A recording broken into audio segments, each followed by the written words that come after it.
Assalamualaikum warahmatullahi wabarakatuh. Selamat pagi semua. Salam sejahtera bagi kita semua. Gimana kabarnya hari ini? Semoga selalu dalam lindungan Allah Subhanahu wa taala. Saya Erni Erawati, mahasiswi Politeknik Kesehatan Mataram, kelas B dengan prodi Sarjana Terapan Kebidanan Politeknik Kesehatan Kemenkes Mataram, dengan mata kuliah Psikologi Perkembangan oleh Ibu dosen Ibu Fitri Arsi Nur Korea, Sarjana Terapan Magister Kebidanan. Pada video ini, saya akan menjelaskan jurnal yang berjudul Proses Kematangan Emosi pada Individu Dewasa Awal yang dibesarkan dengan pola asuh orang tua permisif. Mau tahu kelanjutannya? Simak terus video ini. Ini bertujuan untuk mendapatkan gambaran proses kematangan emosi individu dewasa awal yang dibesarkan dengan pola asuh orang tua permisif. Dilihat dari manifestasi kematangan emosi dan faktor-faktor yang mempengaruhi proses kematangan emosi individu. Kematangan emosi termanifestasi melalui 3 dimensi, yaitu kontrol emosi, pemahaman diri, dan fungsi kritis secara mental, serta dipengaruhi faktor individu. Adapun pendahuluan dari jurnal ini yaitu, dewasa awal merupakan suatu masa di mana individu memiliki fisik yang optimisme yang berada dalam kondisi optimal, namun sekaligus penuh tekanan serta memiliki risiko tinggi akan kerentanan sosial dan perkembangan. Dewasa awal merupakan masa perkembangan yang kompleks yang menyangkut asumsi pengenalan peran orang tua dewasa dengan proses psikologis yang mendasari.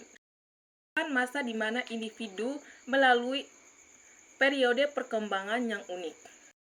Pendahuluan jurnal ini terdapat beberapa poin. Yang pertama, kematangan emosi.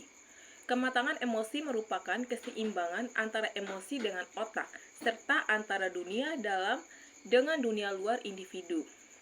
Individu tidak dapat mencapai realisasi inteligensi seutuhnya jika memiliki kematangan emosi yang rendah.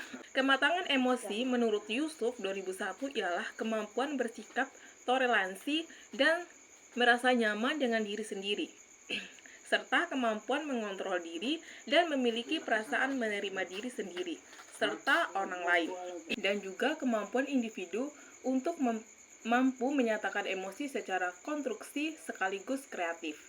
Kematangan emosi termanifestasi dalam 3 dimensi. Yang pertama, kontrol emosi. Individu yang matang secara emosi dapat mengelola emosi dan juga ekspresi dari emosinya dengan baik. Ia juga dapat mengatur kapan, bagaimana emosi akan dimanifestasikan meski sedang dalam kondisi emosi yang buruk. Ketika menemui kegagalan, individu yang matang secara emosi memiliki kemampuan untuk menghadapi rasa frustasi dan akan mencoba mencari jalan keluar dan bukan hanya menerapi nasibnya. Yang kedua, pemahaman diri matang secara emosi mampu menerima kondisi diri sendiri dan orang lain menurut keadaan yang sebenarnya. Hal ini juga dikarenakan individu memahami emosi diri sendiri dengan memahami hal yang sedang dirasakan serta mengetahui penyebab dari emosi tersebut. Individu memiliki kemampuan untuk memberi dan menerima kasih sayang. Identifikasikan bahwa ia mampu menumbuhkan rasa aman terhadap hubungan interpersonal maupun intrapersonal. Yang ketiga, penggunaan fungsi krisis mental. Individu yang matang secara emosi tidak bersifat impulsif, namun dapat mengatur pikirannya dan dengan baik dan bertindak rasional secara respons stimulasi dengan tepat dan bijak. Poin yang kedua yaitu pola asuh orang tua permisif. Peran tua dalam mengasuh serta interaksi antara anggota keluarga merupakan faktor penting yang memengaruhi perkembangan emosi anak. Penelitiannya mengungkapkan bahwa sel organisasi dalam pemenuhan tugas perkembangan dewasa awal berkaitan dengan hubungan individu dan orang tuanya. Orang tua memiliki peran krusial dalam masalah penyusuan anak memasuki masa dewasa awal. terutama mengenai permasalahan pengelolaan emosi individu pada masa dewasa awal sebagai periode perkembangan yang unik. Kobi dan Martin tahun 1983 dalam Bamurit 1991 membagi pola asuh orang tua menjadi dua dimensi, yaitu atau responsiveness. Tanggapan orang tua mengacu pada dukungan dan penerimaan orang tua terhadap aspirasi, kebutuhan, dan keinginan anak. Pembangunan relasi yang hangat membuka komunikasi dua arah. Yang kedua, tuntutan atau demandingness.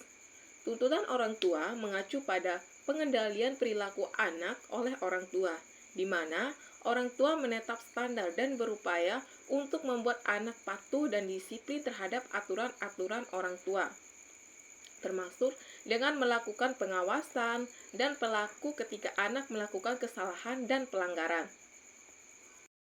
Sedangkan menurut Baumgart 1971 dalam Star Wars 1991 membagi pola asuh permisif atau laissez-faire menjadi dua macam, yaitu yang pertama permisif abai.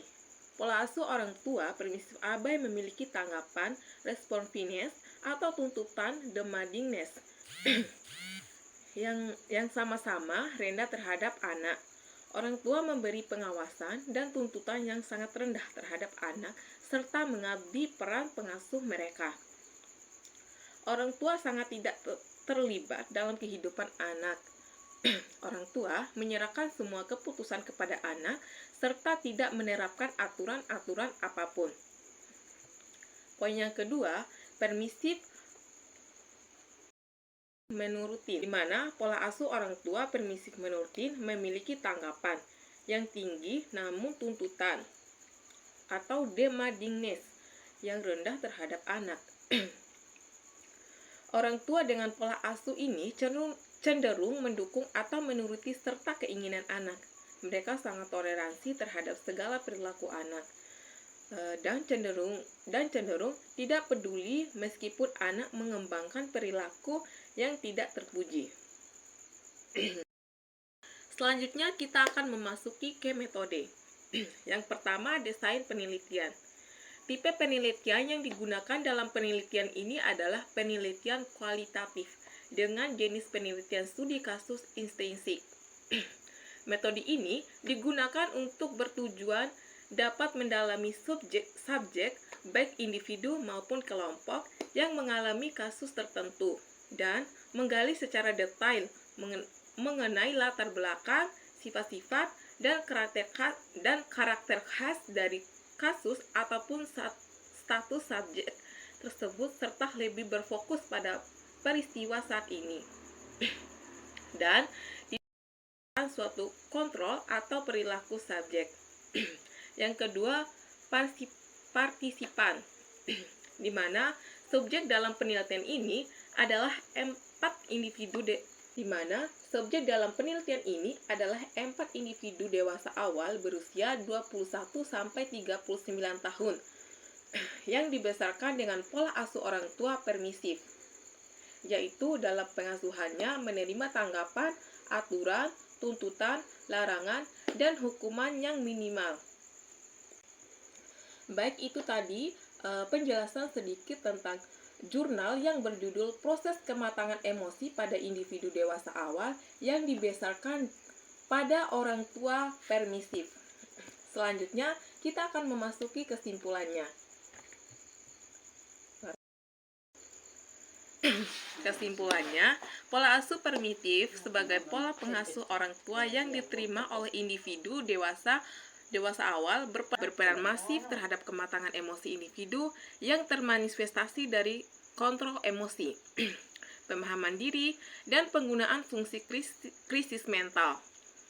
Pola asuh permisif yang diterapkan orang tua,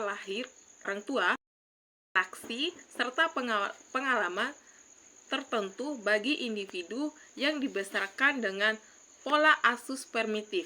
Pola asuh minimin arah, tuntutan, dan dukungan berdampak pada kondisi emosi serta pengendalian emosi individu.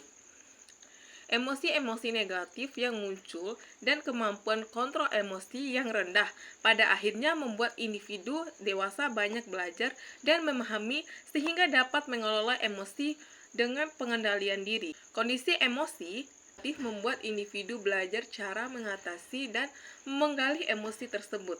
Bagi individu yang dibesarkan dengan pola asuh primitif, pemahaman diri lebih sulit didapatkan karena sedikit arahan, tuntutan, hukuman, dan dukungan yang didapatkan dari keluarga.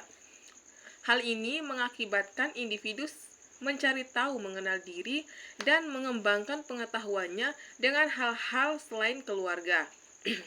Baik, itu saja penjelasan eh, penjelasan Baik, itu saja penjelasan jurnal yang berjudul Proses Kematangan Emosi pada Individu Dewasa Awal yang dibesarkan dengan pola asuh orang tua permisif. Lebih dan kurangnya saya mohon maaf. Bila ada salah kata, mohon dimaklumin. Sekian, wassalamualaikum warahmatullahi wabarakatuh.